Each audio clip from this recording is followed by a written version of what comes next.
clothing, things, accessories, just in general. And then the world of business opened up into my mind.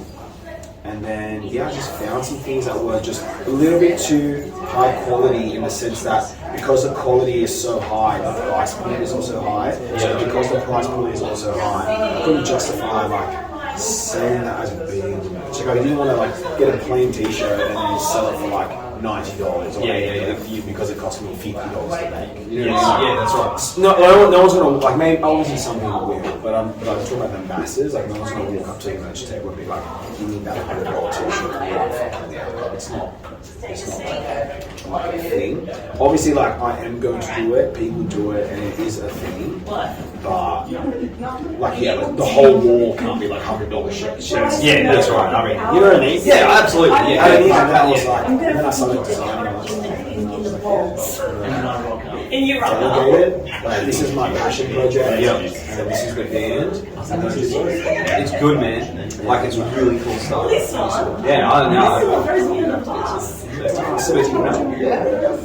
But of course, what do you guys got coming up in terms of shows and stuff looking to the future? Like, overseas stuff and then nothing. Yeah, you're going overseas. When's it? America and Europe. Woo! When's that? It starts from August onwards. Man, that's who are you heading off with? Can't say. Oh, come on, mate. Trying to, it's your range. Can't say. Is it a? Is it an international band that they bring here? I'll give you that. Okay, all right. I just don't want to lose like the tour. I know I know. See, it's my job to try and get a little have a little dig. But super excited for you. You've waited, you've worked your ass off for so long. You're doing the circuit. Go, man. Like I know, I can see it in your eyes. You're reading. So, how is that going to take you to? Like, are you still going to be coming back and doing some stuff here? Yeah, like in summer. Yeah. Nothing is actually locked after. Yeah. Because now that the world is open, we have festival seasons again. Yeah.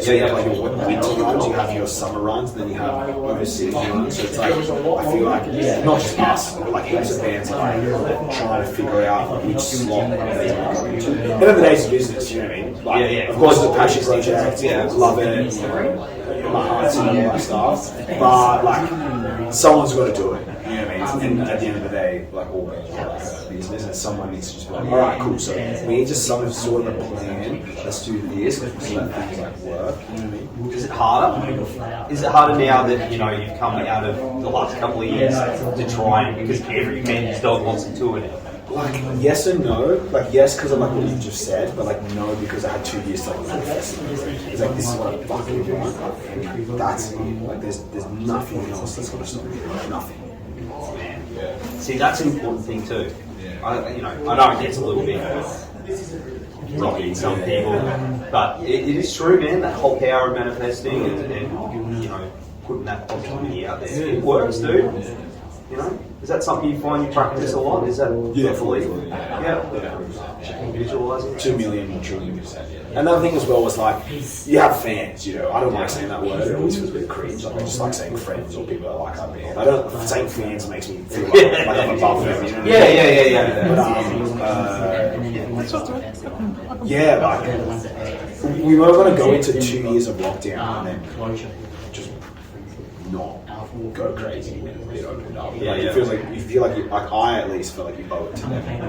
It's like everyone waited this long. Like people will come to shows to like release, entertainment, whatever it may be, whatever subjective enjoyment they receive from the live music or a live show, justice show, whatever shows. I'm not going to give up for it. Are you finding that the reactions live are different? Like people are a little bit more like. Yeah, but I also feel like it's because of playing the new stuff. Like the thing is that before COVID, the album wasn't out. The new album wasn't out. So as everything slowly rolls, playing the new songs, and people know them, and like they're better. You know what I mean? So it's like it's just a snowball effect, and then you do another album, and then you tour, and then you do another album, and then you tour, and then So what about tonight? When are you playing tonight? Like, you're going to be playing, what's the set looking like? It's like 70% of you. Yeah. 65%. Classics. Yeah, and a couple classics as well. We like to mix it up. We put like the biggest songs in the middle, just like fuck around.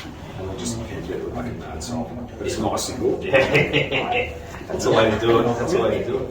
Man, it's been awesome catching up with you again, dude. Thank you so much, man. Yeah. The pleasure is all mine.